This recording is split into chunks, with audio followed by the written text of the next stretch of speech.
कोगे इथं 1972 मध्ये सांगरूळ धरण संस्थेनं कोल्हापूर पद्धतीचा बंधारा बांधला। या बंधाऱ्यामुळे कुडित्रे, कोगे, म्हारूळ, बहिरेश्वर, आमशी, सांगरूळ इथले सुमारे 2000 हेक्टर क्षेत्र सिंचनाखाली आलं। तसंच यामुळे पिण्याच्या पाण्याचा प्रश्नही सुटला। हा बंधारा सांगरूळ धरण संस्थेनं बांधला असला तरी पाटबंधारे खात्याकडून या परिसरातील शेतकऱ्यांकडून पाणीपट्टी घेतली जात असल्यानं धरण संस्थेला बंधारा दुरुस्तीसाठी निधीची कमतरता भासते। सध्या सुमारे 50 लाख रुपये पाणीपट्टी पाटबंधारे खात्याला मिळते। त्यापैकी 50% रक्कम संस्थेला मिळावी अशी मागणी संस्थेकडून अनेक वर्षांपासून केली जाते।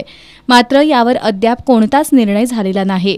दरवर्षी बर्गे घालणे, माती टाकणे या कामांसाठी मजुरी यासाठी हजारो रुपयांचा खर्च केला जातो।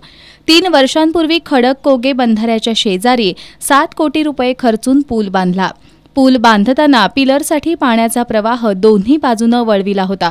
यामुळे कुडित्रे भागाकडील बंधाऱ्याचा भराव वाहून गेलाय। त्यामुळे कोगे बंधाऱ्याला धोका निर्माण झालाय। या ठिकाणी भराव टाकावा यासाठी संस्थेनं पाटबंधारे खात्याकडे पत्रव्यवहार केला।